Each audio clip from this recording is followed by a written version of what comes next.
Hello, so in today's video I thought we'd have a look at some wild edibles and wild medicine that's growing in the garden, otherwise known as weeds. Now there are quite a lot of beneficial plants out there that just pop up as volunteers in the garden, so I thought we'd do a little tour of what we can find at the moment that's ready to use in the garden. Now, before I start the video, I need to do a disclaimer and say that I'm not a herbalist, nor am I a medical professional. So if you have got medical conditions, I have to advise you that you should seek qualified medical advice before treating any conditions. That being said, it's my own personal opinion that there are a lot of wild medicines out there that are useful and that we should make use of. It's my opinion that we've been deliberately separated from this information, and thousands of years of traditional use is plenty of research, and even though there's not necessarily the scientific evidence to back up the claims for the traditional use of these plants, that's often because there just haven't been scientific trials, not because scientific trials have found otherwise, but that there's just not been the trials to check out the claims of these medicines. And more we're finding that where there are medical trials and scientific trials, that we're finding that these plants have quite astounding medical properties. We're often led to believe that only in the wilds and the deep jungle of the rainforests will we find medicines that we can utilise, but that's not true. It pops up all over the place, and if you think about it, nature provides everything we need. Plants and animals get sick and they don't have doctors to turn to, so they have to have natural remedies available to them to call upon, particularly plants who can't move and get into a better position. They have inbuilt medicines to protect themselves from disease and attack, and those properties can be beneficial to us as well. So we're going to go and have a look today and see what we can find. I've actually had a quick preview of what's out there, and there are loads. So I'm probably not going to do them all today, so I might make this a regular series, and more will pop up throughout the year as well in different seasons. So we'll keep looking at what we find and how we can use them. I hope you find the information useful. I would encourage you to do your own research though. You know, all the information that I'm passing on today has come from my own personal research in books and online, and from medical practitioners, medical herbalists. I've got information from, but it's my own personal research, and you shouldn't rely on my word, you should do your own research.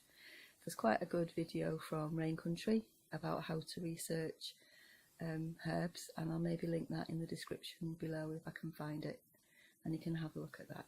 Okay, let's get out into the garden and see what's there. So this is Lesser Celandine. It's not very sunny today, so the flowers aren't out, but they look a bit like buttercups. But you can tell they're not buttercups by the leaves.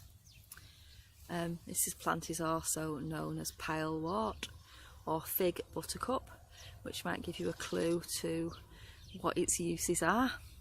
It's used to treat piles.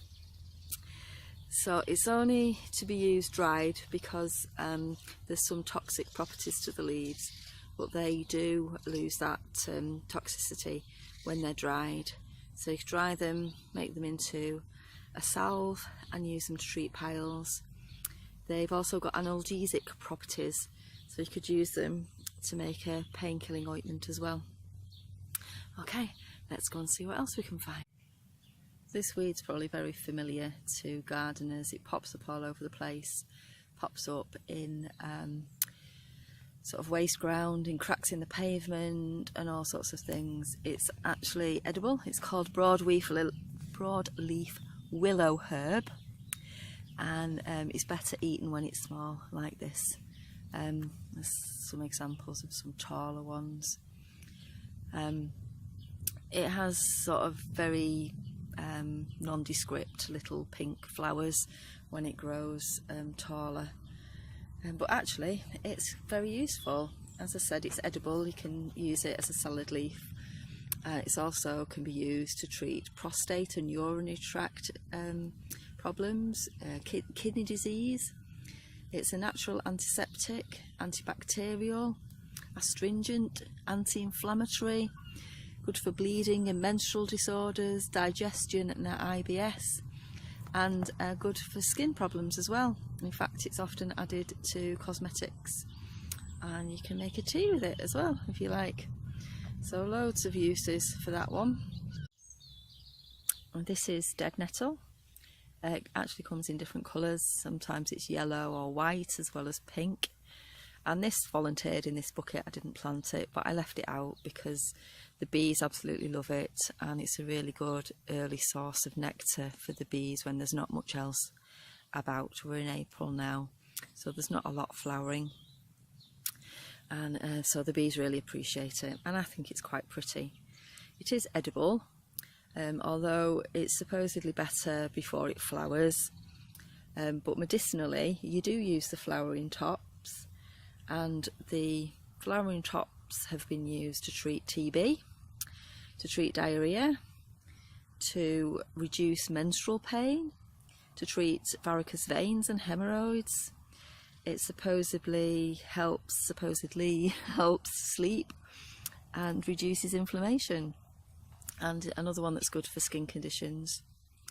So these little gifts, I think we should appreciate them. They come for free, and they just appear from Mother Nature, giving us things that we need to help us.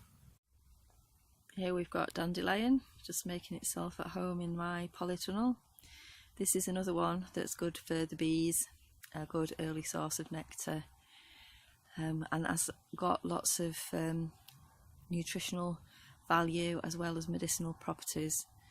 All parts can be used, the flowers, the leaves, the roots. It's antibacterial. The sap has been used to treat corns and warts and things like that. As I say, the leaves are quite nutritious, and it is very cleansing. It's good for the skin. And the roots can be dried and roasted and used as a coffee substitute as well. And apparently you can get a red dye from the roots, but I've never actually tried that, so I don't know how well that works. If you've tried, do let me know. And yeah, do you use weeds? Have you tried making dandelion coffee? How did you find it? Was that okay? Let me know in the comments. This is ivy-leaved toadflax, and you often find this growing just in cracks in walls and between paving stones and things like that. It's got quite a pretty little pale blue flower, and this is another one that's good for the bees. The bees love it, and it's out at this time of the year in April. But it also does have good vitamin C content, so it's really good for you. So you can add a bit of that to your salad as well. There's lots of things that you can find in your garden to eat or to use as medicine. Nature provides everything that we need. It's all here. And I do think that we've been removed from all of these valuable resources. I mean, if people understood that food and medicine, the most nutritious food and medicine, just grows for free in the wild, why would we buy things? And that wouldn't be very good for the economy, would it? So the people in charge don't like that.